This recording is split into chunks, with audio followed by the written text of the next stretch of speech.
The committee of the whole has returned from recess. We will now, before we proceed, or no, we'll proceed first to Senator Kelly, but if you can just pause for a second. The author of the bill has made, staff has made communication with Delegate San Nicolas, and I just want to know, is there a motion to entertain? He may be calling, we just need to call him to make sure he calls. There's no, is there any objection?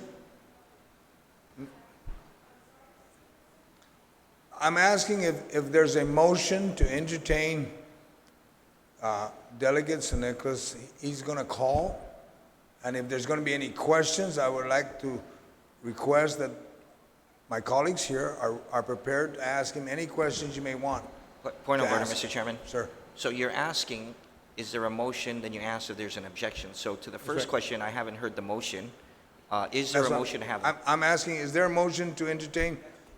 Yes, Senators? I'll move to entertain and permit a call-in from the delegate, Michael San Nicolas. Mr. Chair. Senator Teller? Mr. Chair, you know, I have no problem if Congressman San Nicolas wants to call in while we're in discussion here, but once we finish with our amendments and we rise out of the committee of the whole, I think we're done. But until that time, you know, I think that we were provided this morning with emails that were given to us and showing the transparency of the conversations between the Treasury, the White House, the Governor's office, and even a statement here made by the Treasury. They don't even, if I may, Mr. Chair, I'd like to read that statement. Can we just... And this... Senator Tello, well, everybody's got a copy. Why don't we just move first on the motion? Let's address the motion, and I understand where you're coming from, because we still have some amendments to be entertained. Well, my only concern, Mr. Chair, is that once we go out of the committee of the whole, we're not going back because the phone call didn't make, you know, I have no problem with that, but I just don't feel that we should wait. We should continue on with this. Yes. We've got a budget bill to deal with. Senator, all my concern was that the delegate will be calling. I just want to make sure that there's no objection to receive his call. And then we can ask him questions, and we're going to move along. And you're right, we do have a budget to worry about. So, is there any objection to the motion to entertain the phone call? There being none, so when the call comes in, we'll entertain the call, and then my colleagues can answer. But once we pass that point, of course, Senator Kelly, you have, we're going to address now your amendment, ma'am.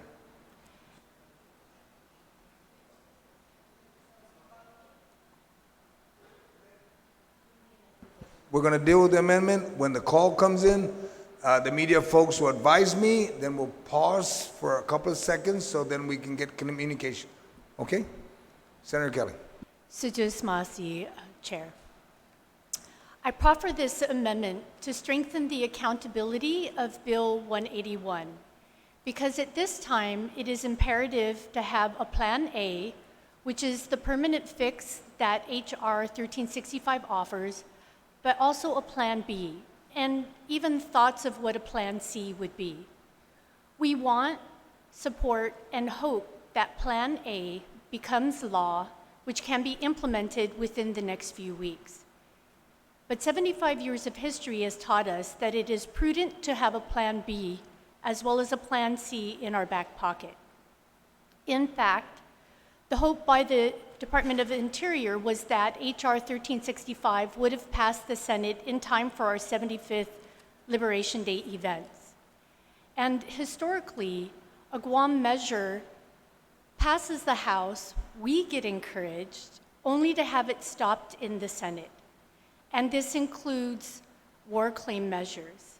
Since 1983, we have had 5 congressional delegates, Wampat, Blas, Underwood, Bordallo, and San Nicolas, introduce at least 13 measures related to the Guam war claims, 11 of which have failed.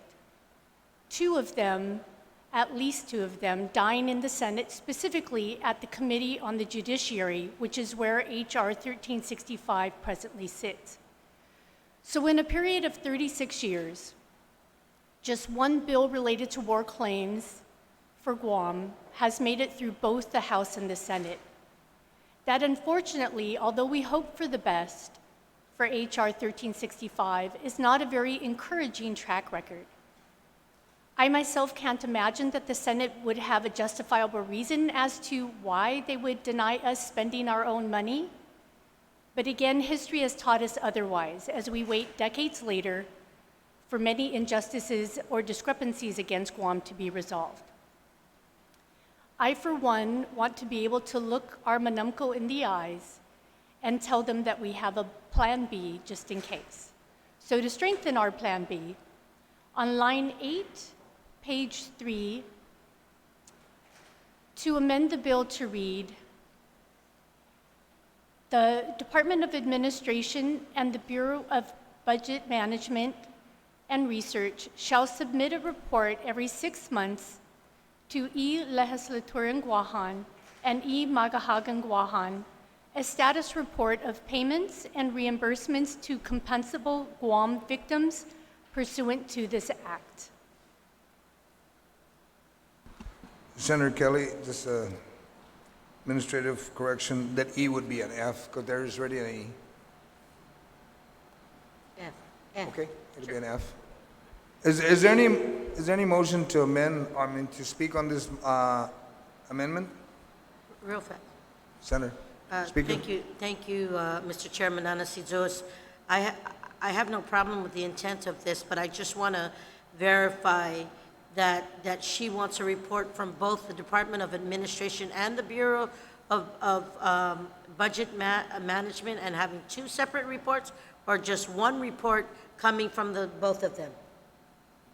Okay, so just, can you ask?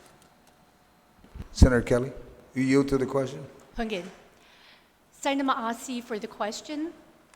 I had discussion yesterday with both the Department of Administration and the Bureau of Management and Research, and it was their suggestion that they work together to submit a report, being singular, every 6 months Thank you. in order to keep us apprised. Okay. Is there any other members that wish to speak to the amendment? Are there any objection to the amendment? No objection. Ma'am? You have one question?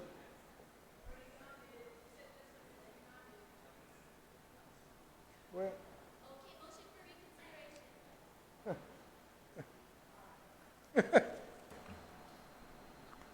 Senator Lee, you have a question? Will the author of the amendment yield to the question that she Yes, thank you, posed? Mr. Chair. And if we have to do a motion for reconsideration, I'll do that. I was just getting some advice from legal counsel with regard to this amendment and with regard to, it says that BBMR shall submit a report, but my concern is the way that this amendment is worded, in my view, is that it would continue into perpetuity. And so I just want to make it explicit that they will submit the report until such time that all of the payments and reimbursements are exhausted. So I don't want them to continue to do it forever and ever. But if we have an issue with that, that's fine. It was just a concern, and I was just raising it with legal counsel. We'll allow it. Senator Kelly, do you have any, you want to yield to that statement, that amendment that she's asking? On the time. I have no, Hungin, I'll yield. I have no problems with it being closed. Now, within the act, I believe some of the amendments that we've done is that there is some closure there where there are certain points, I believe, let me see if... Do you have any objection to her recommended amendment to your amendment? That's the question here, because it's only to I end, need to just to hear end the that. language of the amendment. The intent sounds fine, but what would the language be? Mr. Chair, I believe we'll still have to consider a motion to reconsider because the gavel was down before I was recognized. I'm No. gonna go, not required, I'm gonna go ahead and allow it, unless there's objection by the body. None? Okay, so, Where's your amendment? Can I see? It was, okay.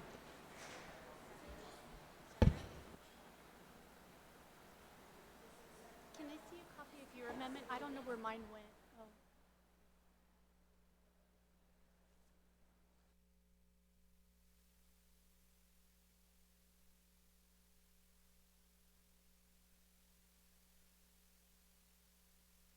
Okay, we're gonna take a 2-minute recess, and then we're gonna get ready to receive a call from Delegate St. Nicholas.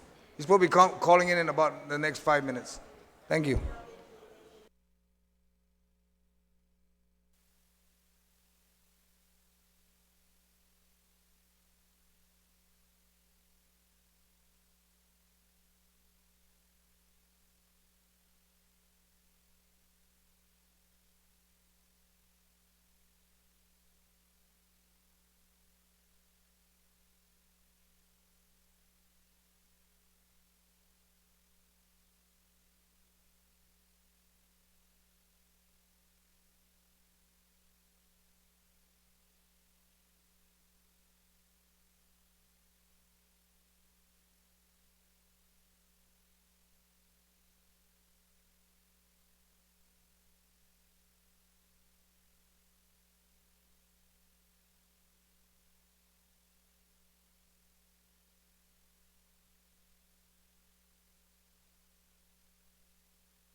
Happening.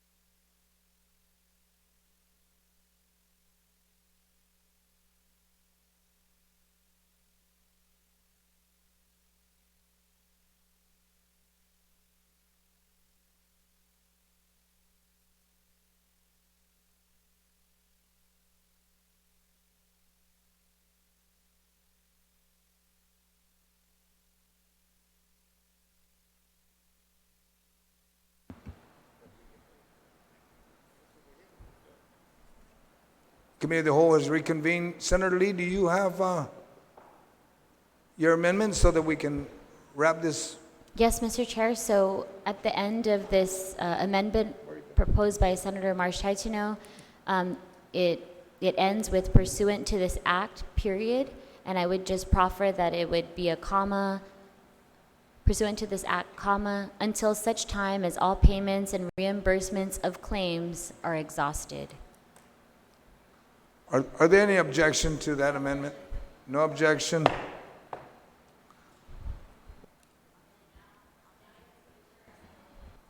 Okay, now on the amendment, as amended, any objection? No objections? So, okay, now we will, Mr. Ryan, I would hope my colleagues have their questions lined up for the delegate. Is he on?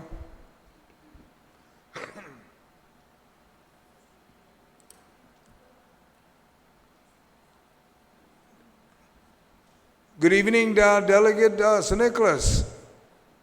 Half a day, Mr. Are you acting speaker? No, I'm the chair on the Committee of the Whole. This is Senator St. Nicholas. Gotcha. Now, we have my colleagues here who have questions they would like to proffer to you, and if you're willing to answer them, I'd appreciate it. Sure thing, Mr. Chair. We will start with the speaker, Tina Munoz-Barnes. Sijuas Masi, Mr. Chair, Manana Sijuas, Congressman St. Nicholas. I do have a question on hand as it relates to the information that was disseminated out, and I want to share with you that we have seen and heard unfounded claims on social media have politicized the efforts to do right by our Manamcos, saying that the local effort will hamper your bill in the Senate, and I definitely believe that that's never been the intent. I have in front of me a proof of 2 Trump administration cabinet officials that say that they are on board with our local initiative. And since I'm the author of the legislation, I want to ask, is there any proof of your claim that you can present to this August body, which senators have spoken to you, that will say that would hamper our local efforts moving forward, knowing that we have been working with Uncle Sam since, I want to say, the last 8 months? Yeah, sure. First, what do we have in writing from Uncle Sam? Sir, I'd just like to know if you can answer the question, Congressman, in reference to anything in writing that you have that you can share with this body that would hamper your bill of H.R. 16-35 that is now in the Senate in the Committee of Justice. I think it's very plain. The Senate has not taken up the bill.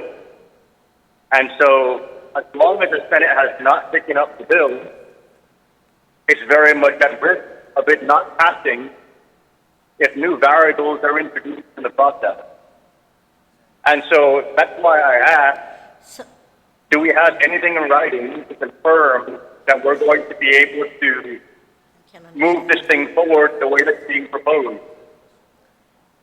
Because, Mr. Congressman, if I may, as a case in point, I can't hear. when we began this process, I can't hear. my predecessor said that if we use Section 30 as a placeholder, the federal government will come in Congressman, and fund I it without us apologize. using Section 30. Congressman, I apologize. You're very we never muffled. got that in writing, Congressman, and now I'm here we are sorry. having to use our own Section 30 money. I can't hear him, And Mr. this Chair. is what I can't hear happens him. when we move things forward based on what people say. And not Congressman, with it if I being in may, writing. can you interject, please? Congressman, I apologize. We did not hear anything. It was the sound is very muffled, and I just wanted. I could not hear that. But the question I ask is it a yes or no in reference to any letter or any efforts that you have that you've received from anybody that this local bill moving forward will hamper the bill in the Senate? But I apologize. We did not hear anything that was said. It was very muffled. So maybe a simple yes or no at this time? I'm trying to explain what the risk is. Can you understand what I'm saying?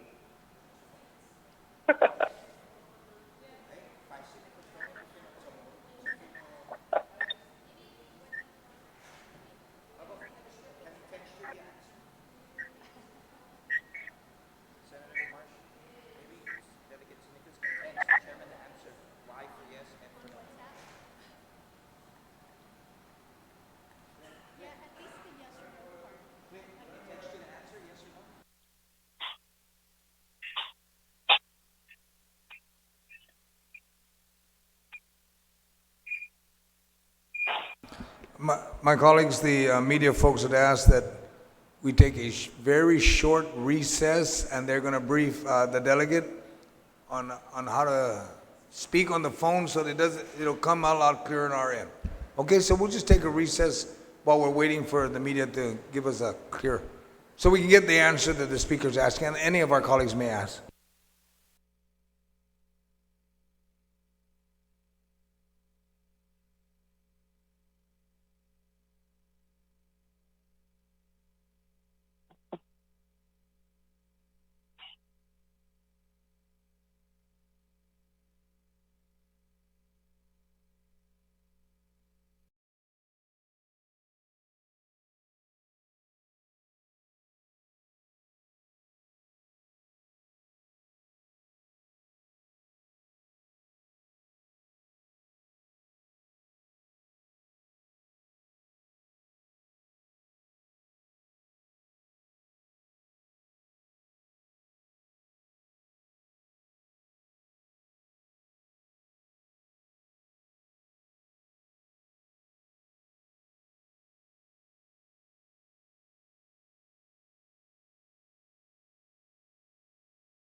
Oh, my mic wasn't on. Okay, there. Now, okay. The media folks, can my colleagues hear what's going on? I mean, what was said?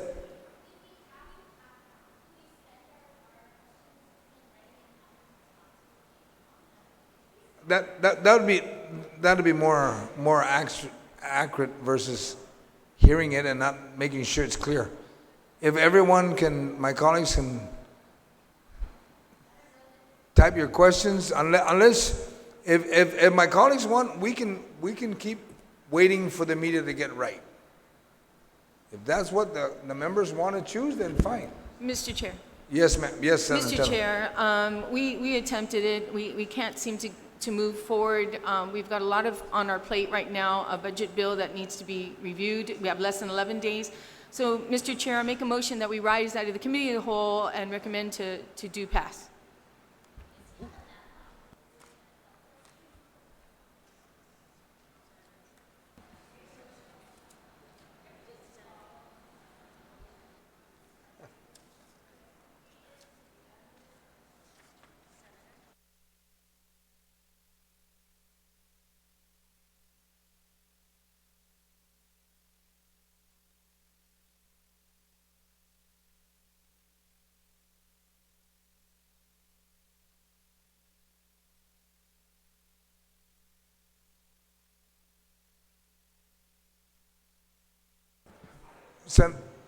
Senator Tello, my colleagues,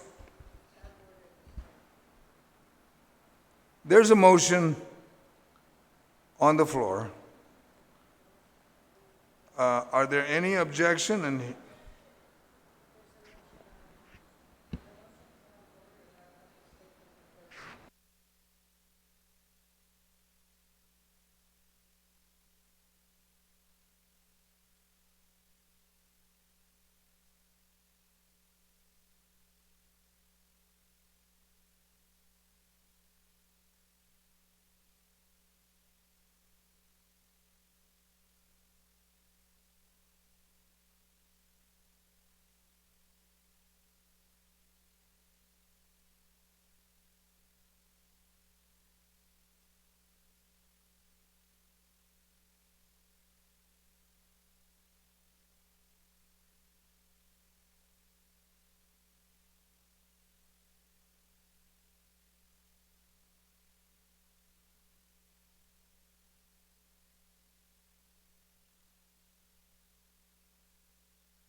do a quick recess.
We have returned, we're back in the Committee of the Whole.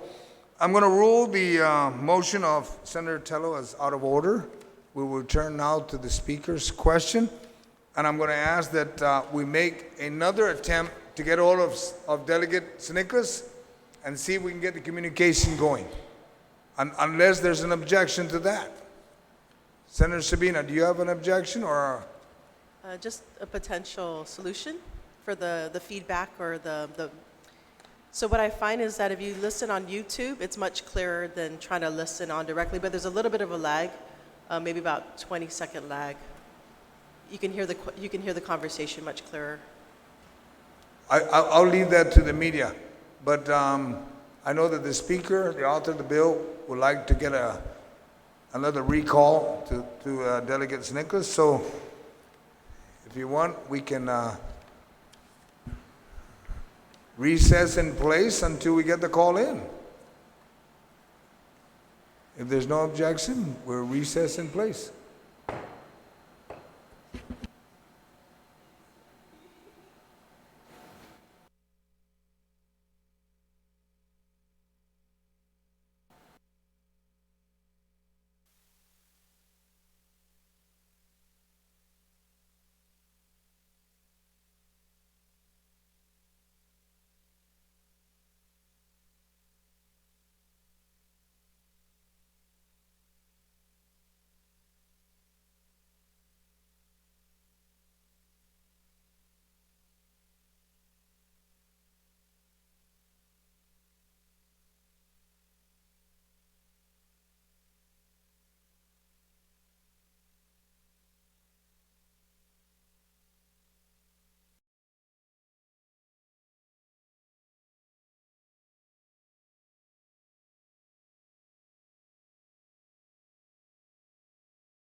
Sir, Delegate Nicholas, can you hear me now? Half a day, Mr. Chair. I can hear you loud and clear. Half a day, sir. There was a question posed. Did you understand the question that the speaker had posed to you, sir? I did. I fully understood the question. Okay, sir. So if you can provide us, and let's try with your answer again, please. Well, in a nutshell, no one is going to write to me and tell me something is not going to pass. That's not the way it works. The way it works is I need to move these measures forward. We've moved them forward in the House. We have not moved them forward in the Senate. If we add new variables at this time, it changes the tenor of how everyone is perceiving things. If the local government begins making payments on war claims, it could signal to some members of the Senate that the local government is ready to fully absorb this liability. And it could cause Senate Republicans or Democrats, who knows, anyone who's a fiscal conservative on the Senate side, to basically raise the question all over again, why are we entertaining this measure when the local government is willing to fund it? Yes, sir. I'll have the speaker Thank you. ask the question. Thank you, Mr. Chair. So in simplicity, I'll take that as a simple no from him. So,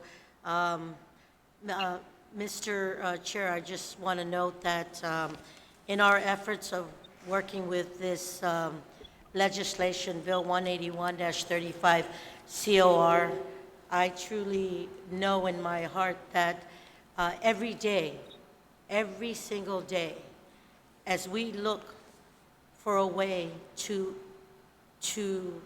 pay this World War II claim to our survivors, the greatest generation that ever lived, Mr. Chair, I know that if we don't stop, if we stop trying, if we stop our efforts because we are waiting, I know that we will have failed our World War II survivors. And I want you to know, just hearing from previous speakers, Mr. Chair, and knowing that the stories come in, I mean, the sentiments come in on a daily basis, that we cannot stop. We have to continue to do our efforts. And I know that working closely with the administration, working closely with the Department of Treasury, Interior, and all the folks that the administration and our office has been doing to work with them, I know that we have to try every avenue. Because it's 75 years later, and we still have not come to the resolve to give our World War II survivors what they rightfully deserve. Thank you, Speaker. Does any of my colleagues have any questions for our Congressman Delegate? Senator Amanda Shelton. Sir. Situus Masi, Mr. Chair, Hafide, Congressman Nicholas. This is Senator Shelton. Earlier in the term, this body passed Resolution 36-35, which expressed our support for HR 1365. And I'm wondering if that resolution and perhaps letters again from our leadership, from the legislature, will help to mitigate any of your concerns or any of your colleagues' concerns in the Senate for the passage of HR 1365.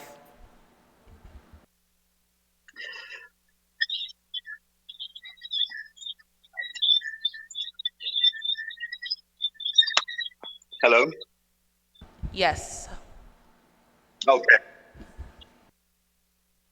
I'm very confused as to why, on one hand, the legislature would pass would pass the resolution and would write all those letters trying to move 1365 forward.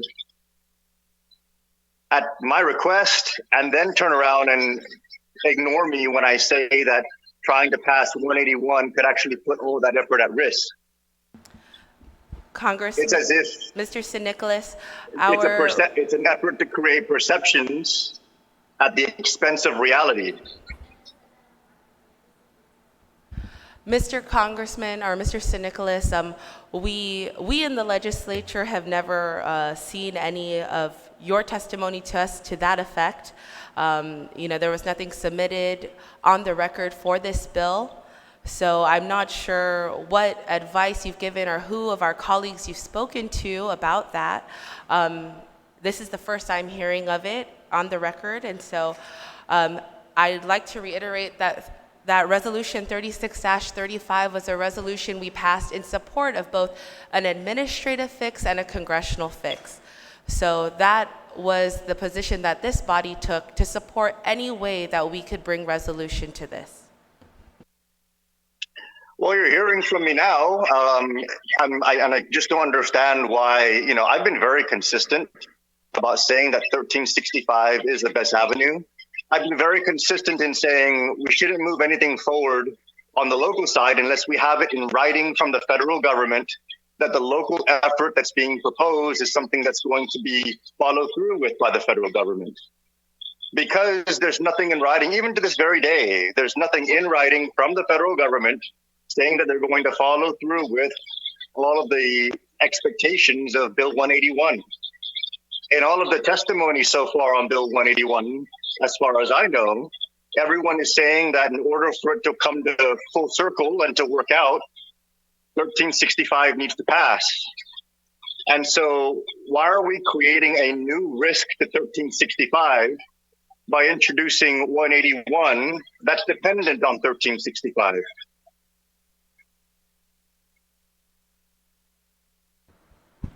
Okay, thank you, Delegate St. Nicholas. I have a question from Senator Tello Taidagui. Sir. Mr. Chair. Good morning, Congressman St. Nicholas. The Guam World War II Loyalty Recognition Act passes by Congresswoman Madeline Berdallo, excuse me. And it finds a funding source to pay these claimants out. That's not going to change, Mr. Congressman. That's not going to change. It's going to come from the same source. So how can you have any concerns of the Senate causing them to say, oh no, they can afford to pay their own claimants, when it's already identified where the money will come from? This is not going to change anything at all. So I don't see how the Senate can change their mind when a funding source has already been identified, and that's Section 30 money. But there is a question I do have. We have in front of us some emails. And for the sake of transparency, this administration wanted to make sure we were all kept in the loop. And one of these emails, it strikes me, I just don't understand what letter he's referring to, but this email comes from the Assistant Secretary of Insular and International Affairs, Doug Dominch. I'm sorry if I'm wrecking his last name, Dominch, but Doug Dominch, and he states here, it was a letter to Doug, I think, yes, and from Paul from the Treasury. And this email states, Doug, I don't know what letter Guam Congressman is referring to. So my question to you is, do you know of such letter that he was talking about? I'm not sure I follow what you're talking about. Okay, you mentioned some kind of letter, and So is there any kind of letter that you sent regarding Bill 181? Or any kind of testimony or any kind of accusations or statements you mentioned about Bill 181? No, let me make this very plain. No, I just asked you a question, sir. If you could just stick to this, I'll let you talk after. Yes or no? Do you have a letter of some sort? Yes, I'm going to answer your question, Senator, if you'll let me answer your question. It's kind of, if you could just say yes or no, I'm going to continue on with this email that you probably don't have in front of you, so I just want to make sure that you know about the comments in this email. So is there a letter that the Treasury is asking Doug that you're not familiar with? Any kind of letter at all that you submitted to Treasury, you submitted to the Legislature, you submitted to Department of Interior about Bill 181? Yes or no? Senator, my only reference to a letter was the letters from Treasury and Interior supporting 1365. And my only statements was that there are no letters from Treasury or the Interior supporting 181, unless you have a letter that you can produce for me from Treasury saying that everything that's being promised in 181 is going to be delivered without the passage of 1365. Okay, well, I think what I'm going to do is probably have someone screenshot this and send you this email, so maybe you can clarify what they're talking about here. It also states in the email that the Treasury is still working with Guam to make this happen. The Treasury is still working with Guam to make this happen. The plan we've discussed with Guam on the telephone and our emails generally look like this. 1, when Guam is ready, Treasury contacts people with approved claims to notify them about Guam's payment proposals and seek claimants' permission to disclose information about their claims to Guam when we have their consent, and we'll send that information to Guam. You know, I will screenshot this to you, and I'll send it to you with the permission of the administration and those who are on this, if I can, who I got this from. But it's clear that the administration is working with Treasury and with the Department of Interior to make this happen. And one of the statements that was made in here, Mr. Congressman, is that it may take months to years before Congress, the Senate passes H.R.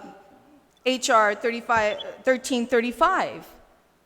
Why would you be against being able to pay these claimants who've been waiting for so long to be whole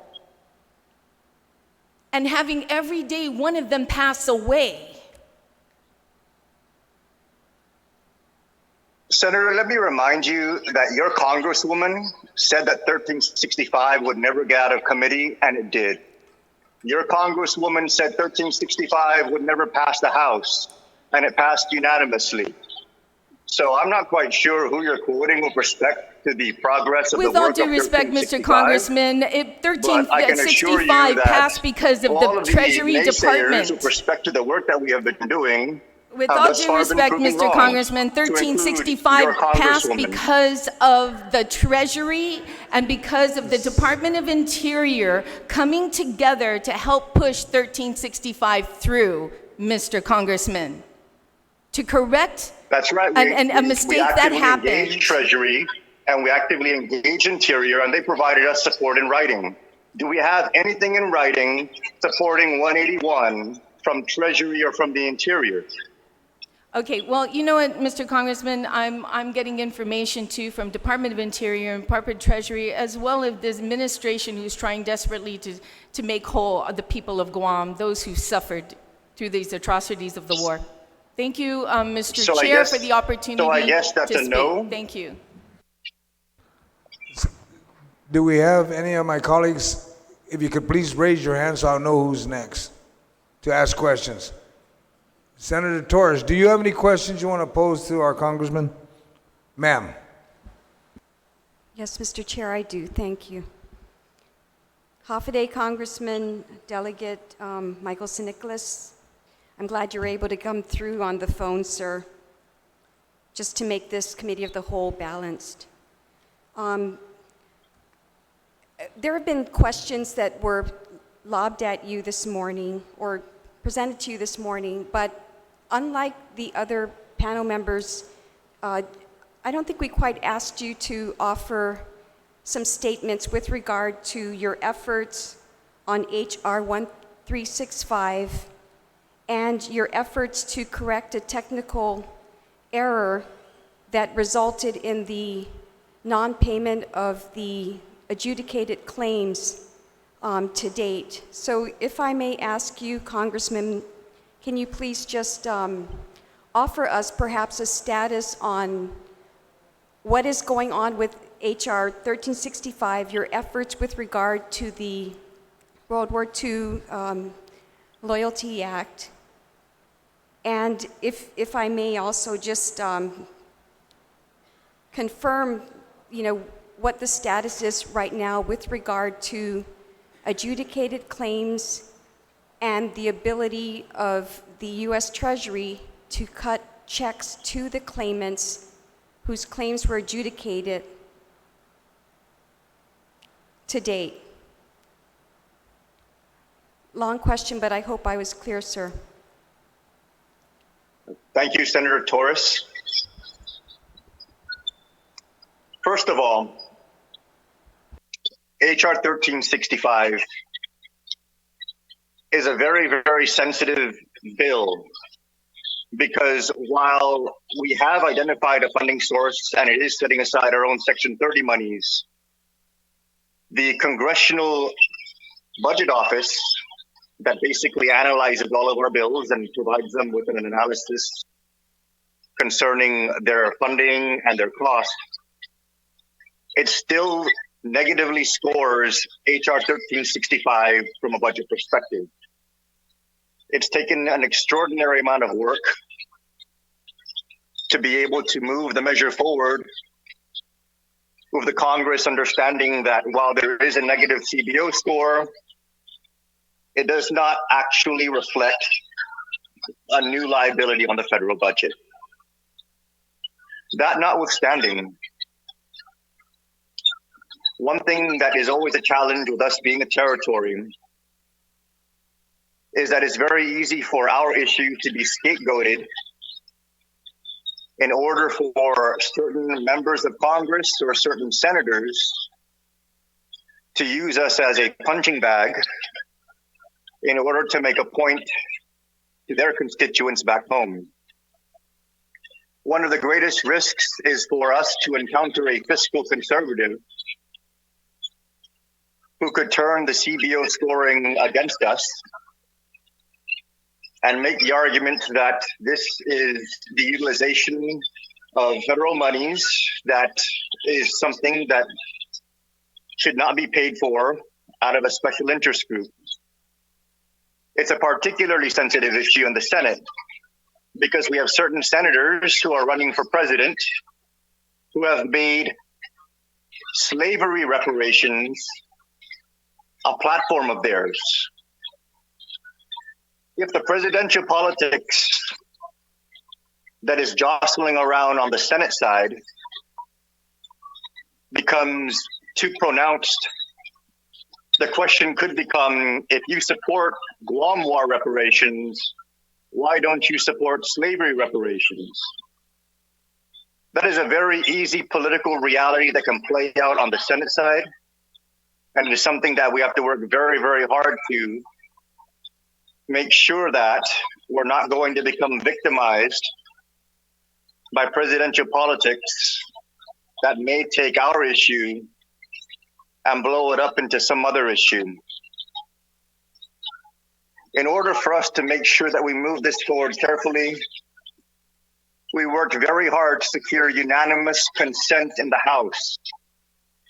And we are very grateful to the Republican Party of Guam and the Republican counterparts in the House for helping us secure this unanimous support on the House side. My hope is that this unanimous consent will be enough for us to be able to push through HR 1365 on the Senate side and avoid the presidential politics and the association of our reparations issue with a slavery reparations issue for the sake of just trying to create divisiveness at a political level. That being said, if we move forward a measure that's going to be having Guam fund something out of our own pocket,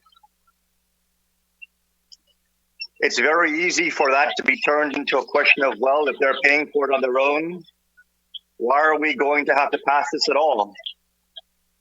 It's very possible that we might see certain senators not want to entertain it, because if they vote for Guam war reparations, they can easily be pigeonholed into having to support slavery reparations. Issues notwithstanding, or your positions on either of those items notwithstanding, those kind of political challenges are things that I have to navigate out here. And when I say that we need things in writing from the federal government before we can feel secure about moving our measures forward, I say that in the full knowledge of the fact that my predecessor said that Section 30 money was going to be a placeholder for Guam war claims. Only come to find out today that we're not making it a placeholder at all. Section 30 now is the funding source. We never got that in writing, that it was going to be a placeholder. When we don't have things in writing from the federal government,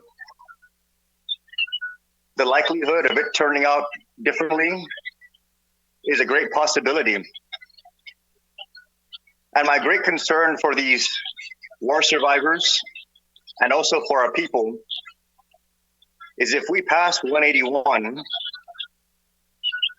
and it sends out those kind of signals on the federal side and it puts this issue under the microscope unnecessarily,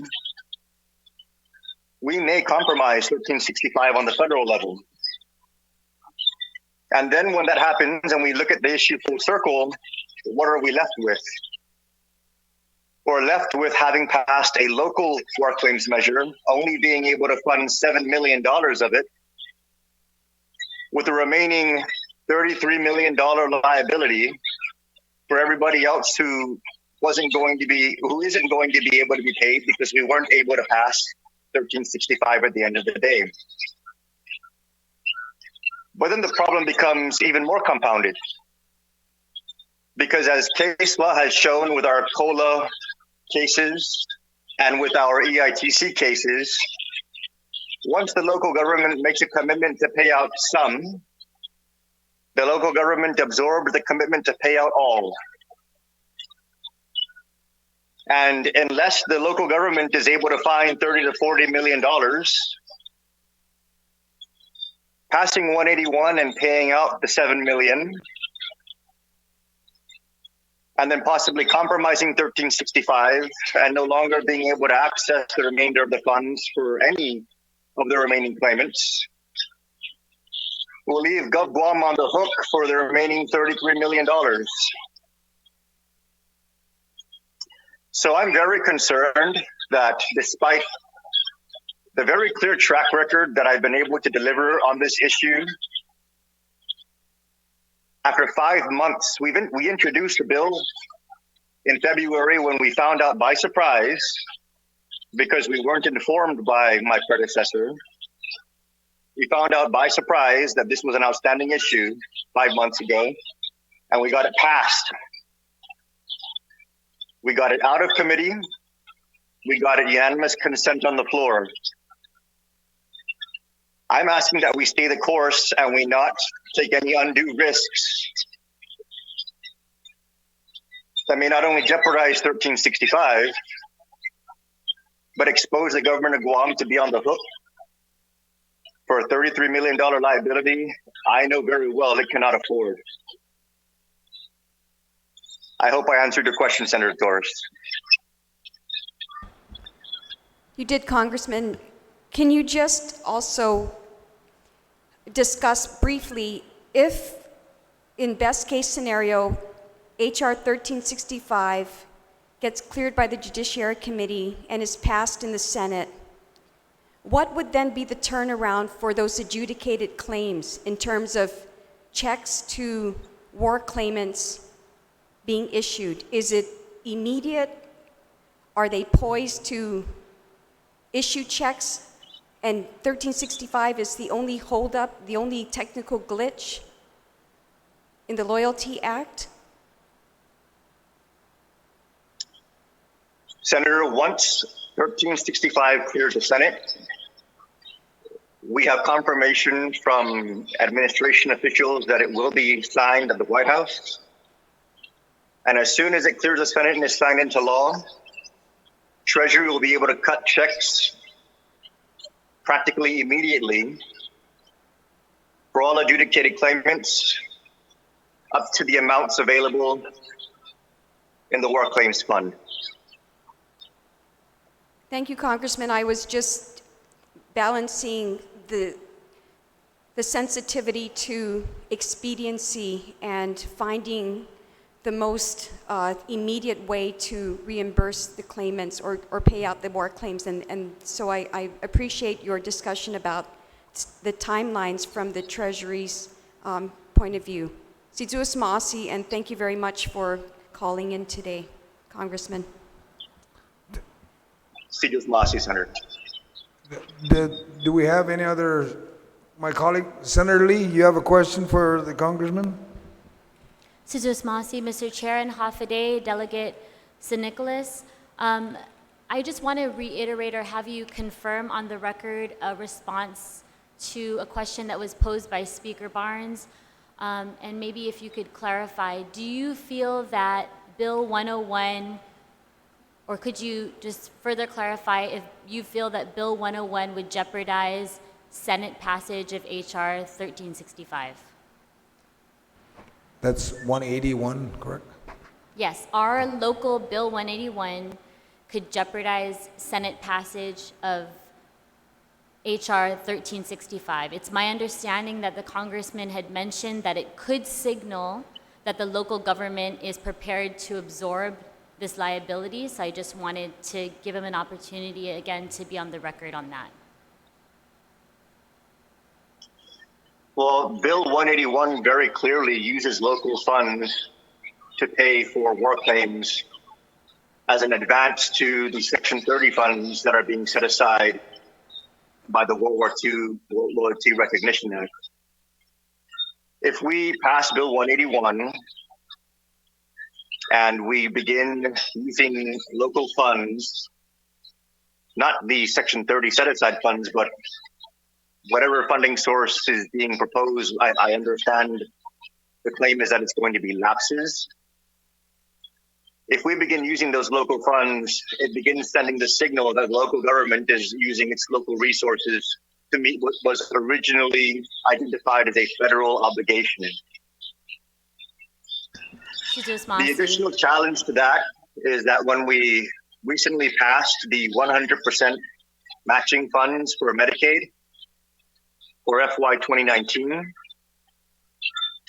the intent of the Congress in passing that 100% match was to free up those Medicaid funds for jurisdictions to be able to use them, presumably in the healthcare arena. With us now potentially taking those funds or lapse funds or whatever other source of funds and using it to fund a local war claims effort that is supposed to have been funded with federal funds, I am concerned about the signal that it will send with respect to the need for us to pass 1365 and free up the federal monies for the purposes that they are intended. Sizus Masi, I have another question for you. On page 3 of Bill 181, it refers to a memorandum of agreement between Department of Administration and the U.S. Department of Treasury. And I wanted to ask if you believe there is clear legislative authority from Treasury to enter into this MOA.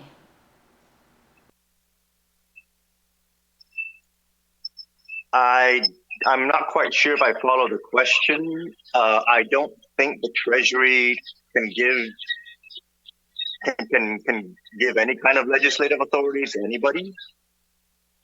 No, the legislative authority would come from you, sir.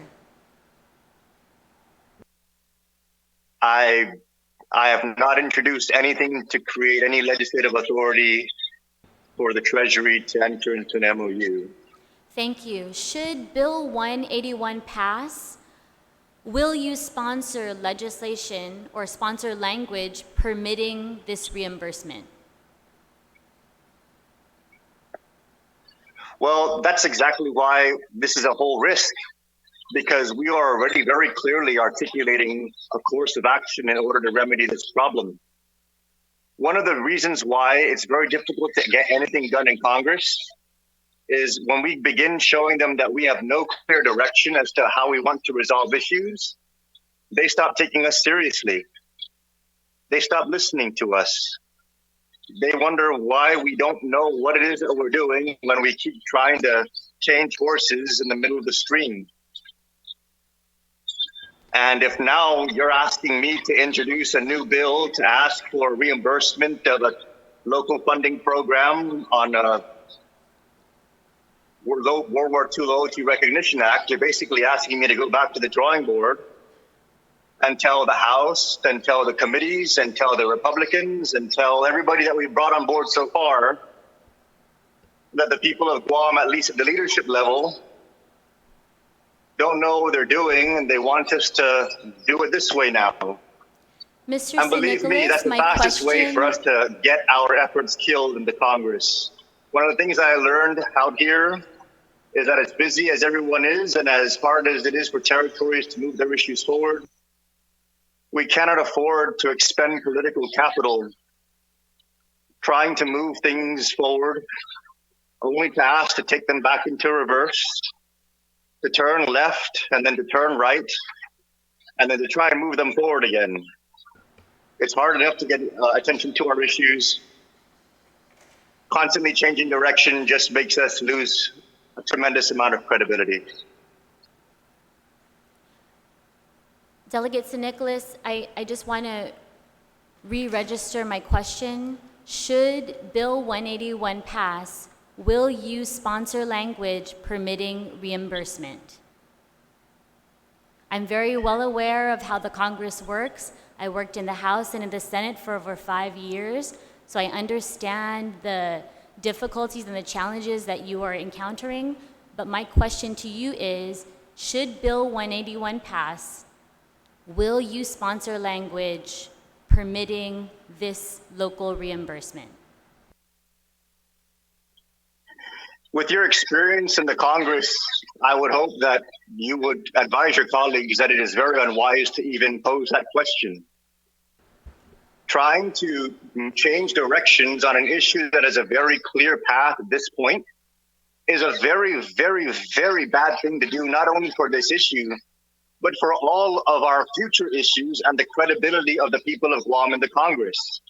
You don't get something through committee with a unanimous vote, and you don't get something through the floor with unanimous vote, and then come back and say, oh, but I want to do it differently now. You don't do that.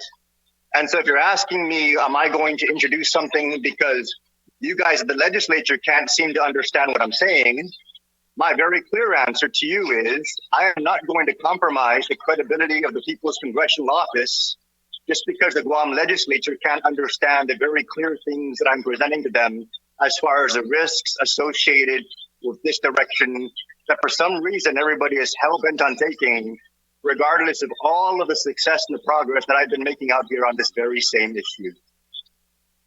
Suduas Masi, Mr. Congressman, I appreciate your time this morning and for answering our questions very clearly. I will take that as a no. Thank you very much, Mr. Chair. Does any other, my colleagues want to ask a question? If not, please raise your hand so I'll know who's next. Senator Kelly, you'll be the last one, then the speaker, and we'll move on.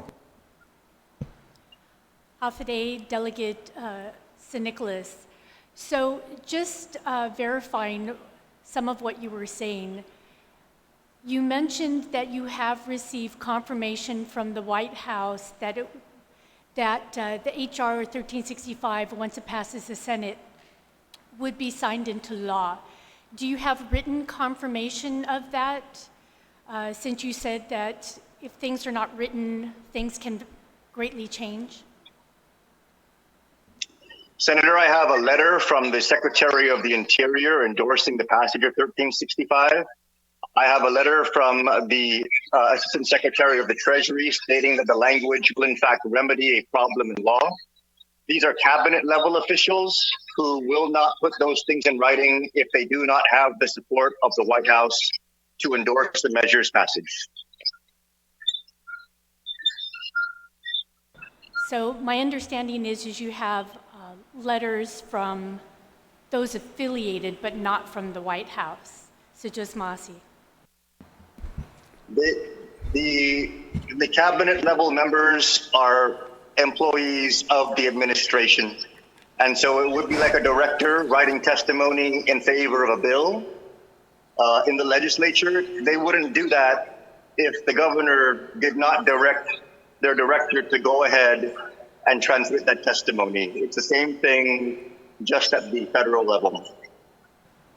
So with these letters then, this gives, in my looking at this, additional validity to all of the 24 or so emails and phone calls that have gone back and forth between those very same cabinet members or representatives of those cabinet members.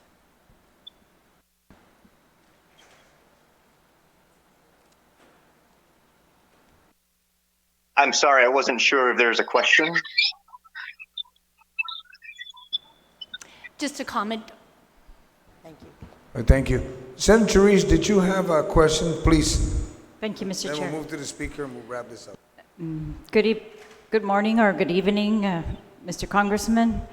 Thank you for calling in. Just like to ask a couple questions. One is, so even the bill that we have before us here locally acknowledges that we still need HR 1365 to pass in order to, for the rest of the claimants to hopefully get their money. But you have said, and would you confirm that this bill before us is an impediment to your efforts in the Senate? I'm sorry, could you repeat the question? It was a little muffled on my end. All right. Is this bill an impediment to your efforts in the Senate? The bill before us, Bill 181. Okay, your question is Bill 181 an impediment to my efforts in the Senate? Yes. My response is that I believe that it poses a very significant risk to sending very, very mixed messages that we have not mitigated on my end. And the concern is that we need to engage the Senate with the momentum that we have generated in the House, with the unanimous consent and the support at a bipartisan level for this thing to go through. There's a very different tenor in the Senate right now because we have several senators in the Senate running for president. And these senators are proposing different measures as part of their campaign platforms that can be associated to the underlying purpose of HR 1365, which is war reparations for the people of Guam who are impacted. If we introduce something that's going to signal that the local government is willing to fund the war reparations in advance, and if I'm further being asked to introduce additional legislation to make a reimbursement scheme possible at the federal level, we're calling attention to something that should actually have unanimous consent in the Senate already, by highlighting the fact that a local government is willing to step in and pay for what is already a federal obligation. That will immediately signal fiscal conservatives to question why they're entertaining the measure at all if the local government is willing to pay for it.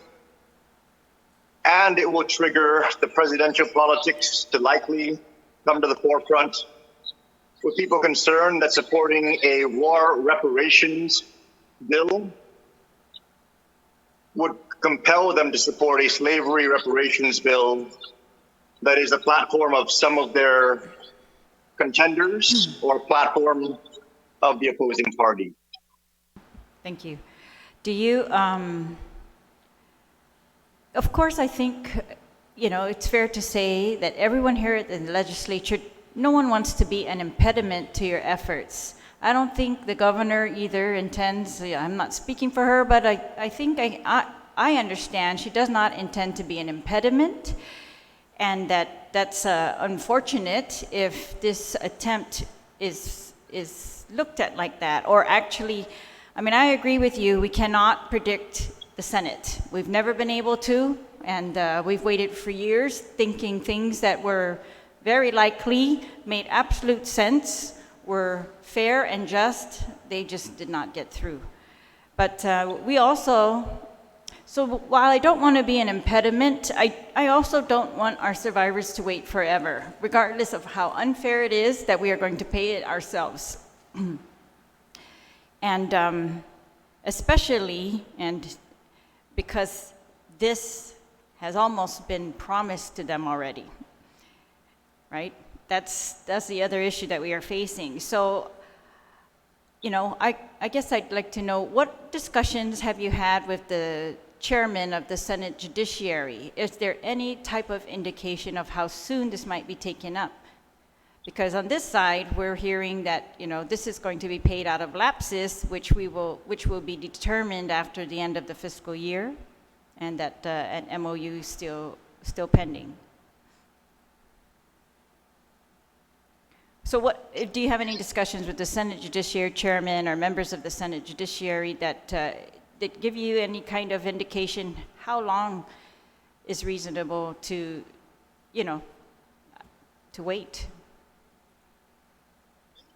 We're actually moving this thing forward very strategically. And so we've had staff-to-staff level discussions to make sure that we have the boots on the ground who basically signal their bosses on, what the tenor is of the legislation. We have those conversations ongoing. And I've also been coordinating very closely with the Republican Party of Guam to have them initiate the outreach to the chairs of the Senate side so that they know that the Republican Party on Guam is supporting a measure that's originating from a Democrat congressman. Part of what makes our strategy effective is we don't make this all about us. We engage the necessary partners to be able to send the proper messaging so that everything is laid out and everyone is comfortable and the right people are on board. So have you So I am not going to engage Senate members that are of the Republican Party without first offering the courtesy of the local Guam Republican Party to be able to reach out and have those discussions. I can say that in my close coordination with the Republican National Committee of Guam, they have already initiated discussions on the Senate side with particular senators. They've initiated a letter writing campaign to key members of the Senate, not only on their behalf, but utilizing other members of the Republican National Committee. And they're engaging the Republican side actively in order to lay the necessary groundwork for me to be able to move forward H.R. 1365 as a bipartisan measure. All right. Well, I appreciate those efforts. With respect to timelines, yes. Trust me, everything that I say about 1365 and all of the work that I'm doing makes one thing very, very clear. I'm putting myself front and center on this, and I'm taking ownership of it. And every day that it takes too long is something that I need to wake up, a day that I need to wake up to and just continue working on. And so I fully respect the fact that Amaramco have been waiting for decades for this. And it's why I've been working so much that I'm even putting off filing some of my own reports because I'm just dedicating so much time to building relationships and making sure that this measure is moving forward. So I fully respect everyone's anxiety, and I'm asking that we not make the situation harder on the federal side because we're trying to address our own anxieties in whatever ways that we think we should. I'm asking this body to please support me in getting 1365 passed by minimizing the variables that can create openings for opposition to take root or for people to consider challenging the measure who maybe under previous circumstances wouldn't have given it much of a second thought. Thank you. All right. As a person who has never been to Congress myself or worked there, I find it very peculiar or it's strange to me that if the Department of the Treasury and the Department of Interior are actively working with our executive branch here on Guam on an MOA, a Memorandum of Agreement in regards to war claims, that you're not part of that discussion. Has the Department of Treasury or the Department of Interior mentioned to you that they are in these types of discussions? I've received certain communications that I'd rather not divulge because they were expressed to me in confidence. But I can say that the general tenor of those discussions was a lack of understanding as to why there is an insistence on the local government taking this course when we're making so much progress on the measure on the federal level. If the Department of Interior and the Department of the Treasury agree to this MOA, does that signal to you that the administration, which is, the Trump administration, which is Republican, and that the Senate's would likely find that favorable or consistent with their intentions also in regards to 1365? I can absolutely say that the actions of the administration in no way is an indicator of what actions the Senate is going to take. All right. So back to the Senate.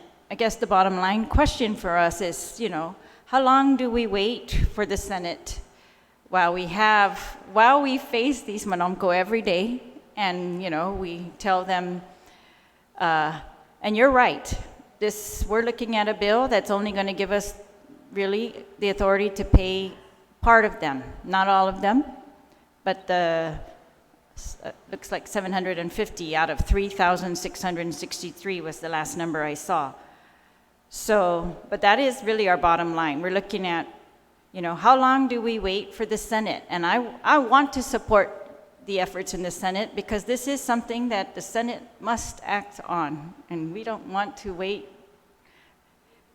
We don't want to wait for that. We want it to be done, and so we want to support you. But how long would you suggest that we, if we can pay the Monomco some of these claims, like in advance, how long would you suggest that we hold off on that so that we do not impede your efforts? It's like a year, or are you talking about a month? Because a month sounds reasonable to me. 30 days is when we're going to get the number of lapses we have in front of us, and perhaps the final MOA. But what are you thinking? How long? I wish I could give you an answer like 30 days or 60 days or 90 days. The reality is that these things do not have definitive timelines. But I can say this. We are moving 1365 through the Congress at a pace that nobody anticipated. Very, very strategically, with bipartisan partners at the federal and local level, and with the support of the Trump administration vis-a-vis the Secretary of the Interior, and the Assistant Secretary of the Treasury, Michael de Roma. We are also in direct contact with executive assistants at the White House. And so we have all hands on deck. But this isn't the Guam Legislature. This is the U.S. Congress. And as much as I wish we can, go into a special session and pass this tomorrow, the reality is that we're going to have to move it through the channels that are established out here. And those timelines are difficult to predict. But I can say that I have every intention of continuing the trajectory that has had this measure move forward at what I would say is breathtaking speed with respect to how things move forward congressionally. All right, so my understanding is that you can't predict how soon the Senate might act on this, and that we can't even guess what's a reasonable time to wait. But what about for you? I mean, do you have a thought about how long do you think we here on Guam should wait before we give some of these people their money, especially those who are very, very old right now? I mean, they're all old. I mean, they're all our elders. So I guess I'm just, we're trying to do something reasonable. We're trying to support you. We're trying to, if there's anything else that you need our support on, let us know, or in a very concrete way how we can do that in addition to a resolution. But if there's another way, please let us know. But how long do you think, that's the issue we're grappling with. How long should we wait? Like, if it's a year from now, are you still going to have the same position and say that it's unreasonable for us to do this and that we should wait for the Senate? Let me put it to you like this, and let me make this very plain. I very much intend for this to happen as quickly as possible. And the passage of Bill 181 will create a whole new variable that will undoubtedly make it take longer. Right, well, that's, of course, what we do not want on our hands. That's very unfortunate. All right. Well, thank you, Mr. Congressman. Thank you, Mr. Chair. Thank you. Speaker Tina Barnes, you have a question, and then we'll thank the delegate for his time.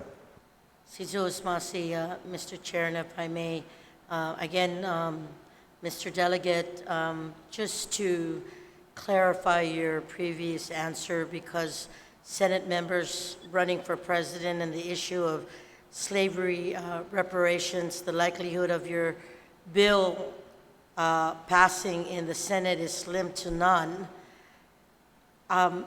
Maybe I want to ask if this bill was to be set aside, given the previous efforts of your predecessors with war claims which die in the Senate, and I know that the good senator from Asenath gave us some history about the 36 years and the 13 measures and the bills that have failed. Can you guarantee the people of Guam that you will be able to pay off our war survivors, our World War II survivors, before our Magahaga's commitment, which was said today to be paid out by the end of the year, and that working with the Trump administration and the efforts that they have been working together on, do you have a guarantee that our people of Guam will be paid, our World War II survivors, based on what the governor has shared with us? I can guarantee you that the measure has passed committee unanimously. It has passed the House unanimously. And that is the best course, that is the best case that we can ask for us to get this through the Senate. We are engaging both parties. We're utilizing our partnerships at the federal and local level to do that. We have the support of the administration through the Assistant Secretary of the Treasury and the Secretary of the Interior, all writing letters of support. This is a bipartisan effort that has unanimous support and administration support, and it is being marketed as a technical correction. To be quite frank, Madam Speaker, even just having this discussion and talking about the presidential politics and the similarities between this and slavery reparations and the potential consequences that can materialize the result of this attention being drawn to the measure, even just having this conversation is jeopardizing 1365. We need to understand that the way things happen federally is very different from the way they happen locally. And all I ask is for me to be able to do my job so that I can make it happen for our people. And it gets very, very difficult when all of these different variables begin presenting themselves, and then it results in us having these kind of conversations on the record that further create risk profiles for the measure that we're trying to move forward, on top of a Washington liaison that is also calling attention to it by saying that it shouldn't pass the committee and that it shouldn't pass the House.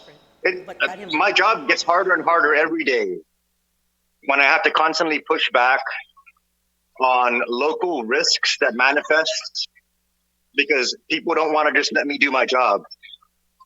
And so I can guarantee you this, Madam Speaker, I'm going to do my job. And the people of Guam are going to be the ones who are going to determine whether or not I did it fast enough, whether or not I met their expectations. And that's something that I'm more than willing to accept because that's the job they gave me to do. And so all I'm asking is to let me do my job. And for this local government to stop making it harder and harder on so many different levels.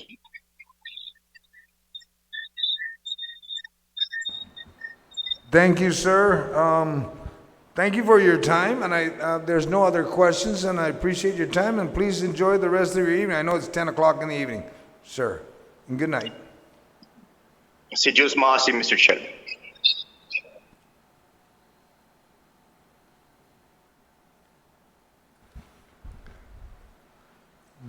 Yes, I have a question, Mr. Chair, for the Chief of Staff of the Administration, if I may. Okay, please. Thank you. Just based on what was said, Mr. Babauta, and the documents that you presented today, maybe so that we can have our listening audience and our Manamkos who are listening intently to this and getting the perspective from the administration side and what has been said earlier, and so that those can follow with what Delegate Nicholas has said.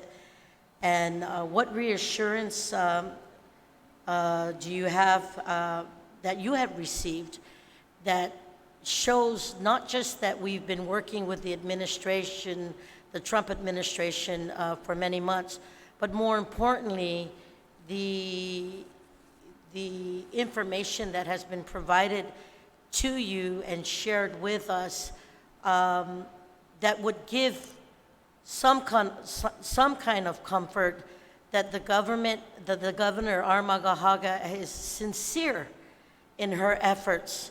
We already know that money has been set aside. We already talked about how a process could be done locally. But maybe we hear the perspective on and the reassurance from what you have to say that could better guide us in moving forward on this effort with all the information that has been provided today. So if you can take us through the documentation and just everything that you have been working on.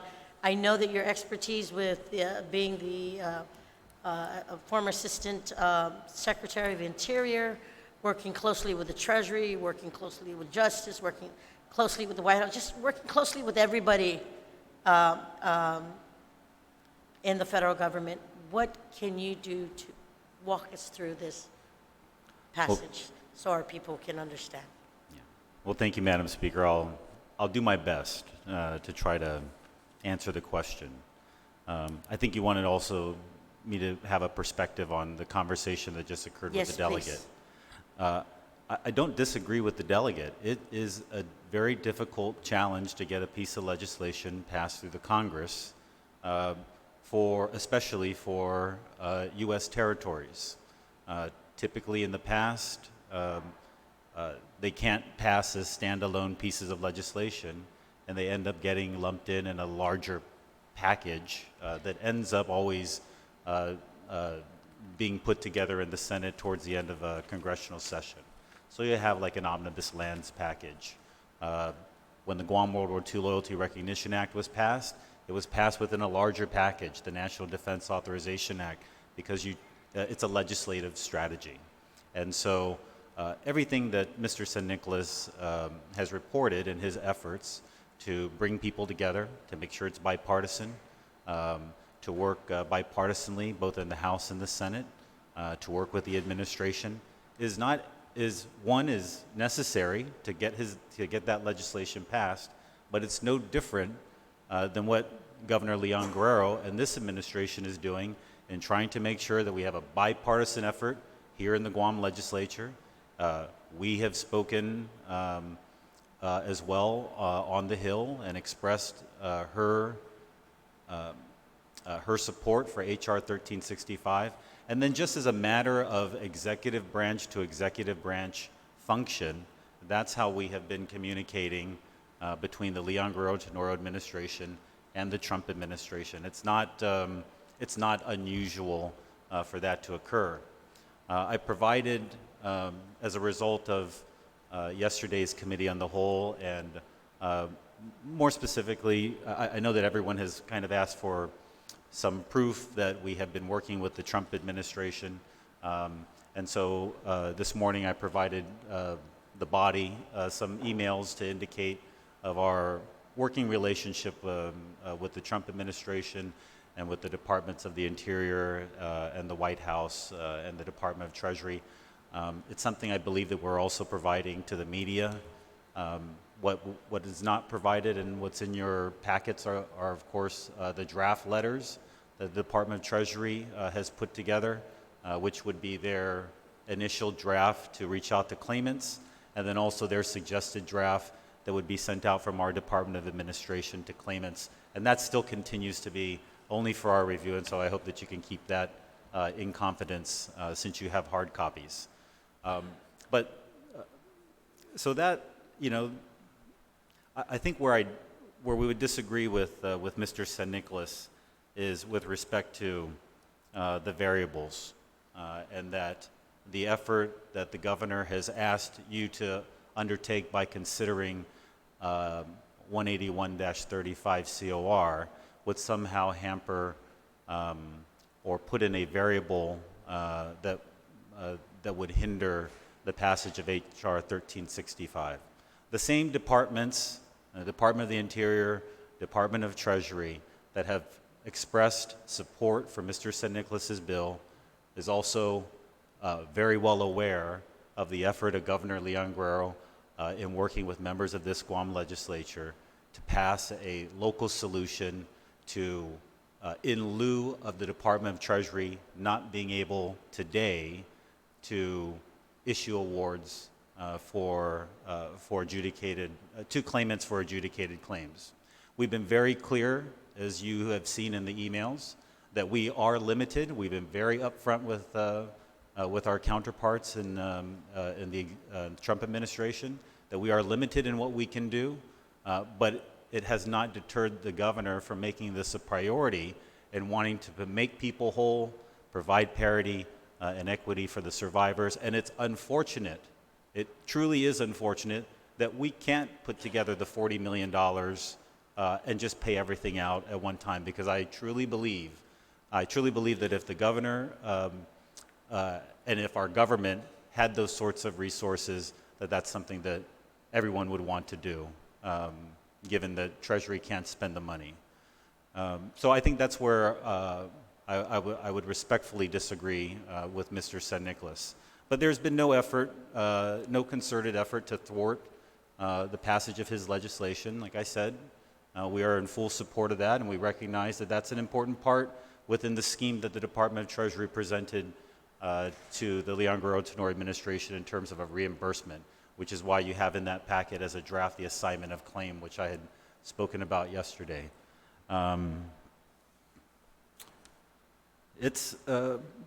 But all in all, I think when Mr. San Nicolas speaks of the difficulty and the unknown in trying to pass legislation in Congress, Senator Kelly Marsh Titano spoke of the history, 36 years, 13 bills. I recall countless times when I had worked for Mr. Underwood or when I worked for the Natural Resources Committee, how we tried to demonstrate forward movement, which it was when the House passed war claims legislation. And each time, as Senator Marsh Titano had indicated in her recounting of the history, the problem has always been the Senate. And we recognize that that may not be the case this time around, but at the same time, it still may be the case. And I think when Governor Leon Guerrero kind of took a look at that big picture and understood the conversations that her administration was having with the Trump administration, and we came down to something that the local government can do, something that Governor Leon Guerrero could lead, even if it was to provide a modicum of funding to survivors, at least we were going to do that for our survivors. And that's why she wanted to go down this route. That's why she wanted to make it a priority. That's why she continues to support 1365 and supports 181-35 COR and encourages this body to pass the legislation. I hope that answers your question. Thank you. It's sort of, and I know that based on the information that was provided, some of the questions that went back and forth regarding the need for additional authorization to make reimbursements to Guam, if it was, through the U.S. Treasury, and how that would work, and maybe getting a clarification of that. And are those logistics that can be worked through with the MOUs and the MOAs and what's needed, or? Yeah, the reimbursement was suggested by Treasury. I believe that they felt that it was a cleaner way for them to be able to execute in collaboration with the local government a program that we could establish here. That was their suggestion, and if the federal government says they're going to reimburse you for something, you certainly do not want to say no to it. And so it's something that we accept.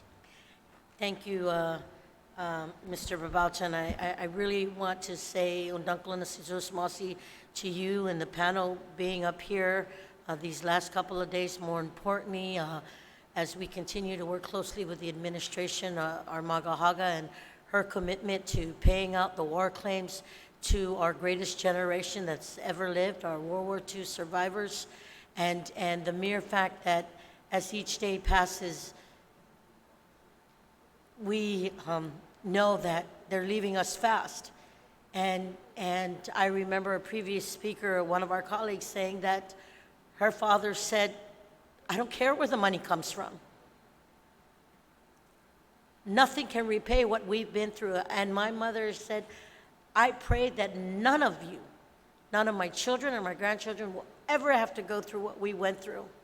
And if this is a little way of showing that we've never forgotten 75 years later, that we will continue this effort moving forward, this is what it takes. And the efforts of asking my colleagues to continue to work with this bill and the passage of this bill moving forward, so those mechanisms can be in place, and not stopping what needs to be done from the federal level, and why the representative is there to work with. But even knowing the history as presented by our colleague from ASEAN, saying that 35 years later still, and all the legislations that have gone through all of the congressional delegates, we have to continue to try anything and everything to make sure that we have had every effort to give our World War II survivors the award they rightfully deserve. And I want to say thank you.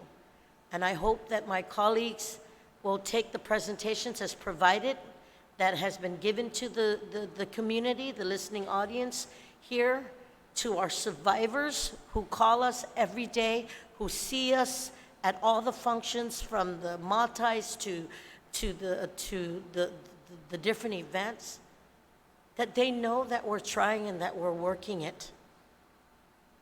And that we are putting the mechanisms in place so that nothing can be, that we don't, whether it be duplicate or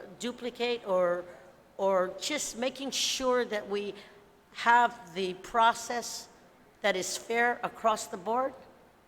But how much more time do we have to wait?